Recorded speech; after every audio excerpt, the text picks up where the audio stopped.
Alright, so let's talk about a car wow video that I'm sure many of you have seen.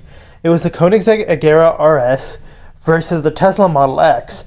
Now, it was a quarter-mile race, and it was mainly focused on acceleration like all quarter-mile races are.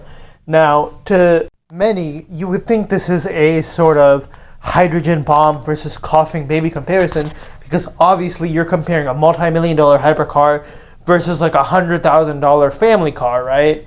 But here's the thing is that when it comes to acceleration alone, your electric car will always be better than just a gas car. And in this video, I'm going to explain exactly why the Tesla Model X won and why it should not be a surprise. Now, looking at the layout here, this is just a layout of a basic gas car. It's not the Koenigsegg Agera RS, but it's just to give you an idea of what is going on within a gas car. So obviously you have your fuel tank, you're going to have your transmission, you're going to have your fuel lines, your fuel pump, you have to have an exhaust system, of course you're going to have your engine, and then a whole fuel injection system.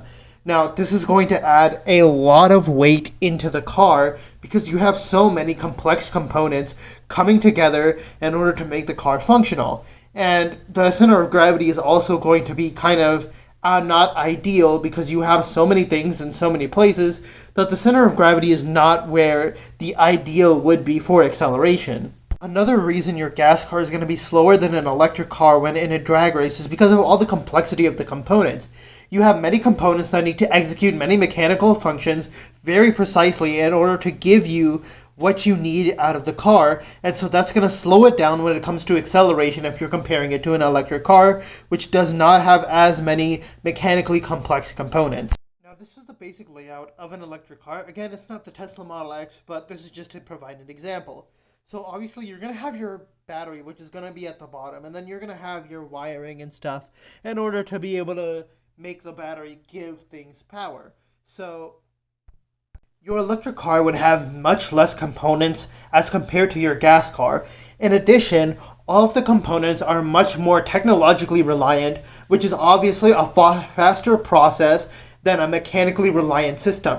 Now, obviously, you're going to have some concerns about reliability. However, in this case, we are focusing simply on acceleration and not on reliability. So for the sake of acceleration, you have a lower center of gravity due to the battery being all the way at the bottom as compared to the scattered components of a gas car, such as the fuel tank, the engine, and the transmission. And also, these electric cars have no need to shift gears.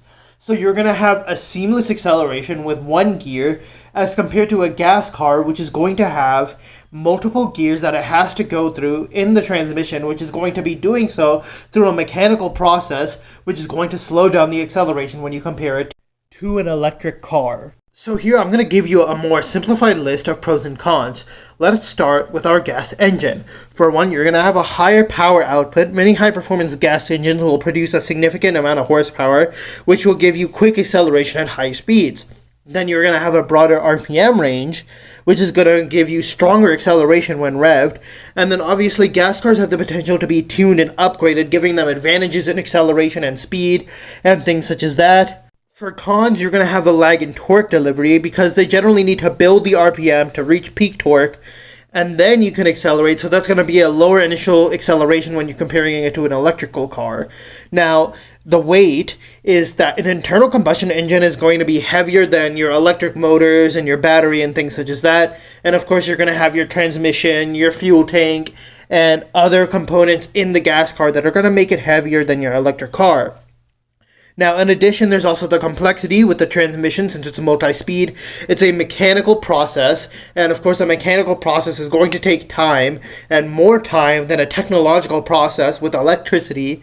So you're going to have shifting delays, which is going to hinder your acceleration. Alright, now let's look at the pros and cons of an electric vehicle. Let's start with the pros. Number one is your instant torque. They can deliver maximum torque immediately for rapid acceleration from a standstill. You have smoother acceleration since you just have one singular gear. There's no gear shifting. There's nothing like that. It also has better weight distribution because batteries are positioned low in the chassis, which lowers the center of gravity. Now you may be wondering, what in the world does a lower center of gravity do for acceleration? Well, for one, it gives you more stability. It makes it more stable, reducing the likelihood of tipping over during turns or sudden maneuvers. It gives you better handling, and it gives you better traction because it helps the tires keep in better contact with the road, which improves grip and acceleration during fast starts or turns. Now, another pro is actually efficiency. They're more efficient in energy use, which allows them to accelerate more effectively. So, as for cons, you can have heat management. A lot of electric motors can experience overheating during extreme use, which can limit sustained acceleration over time.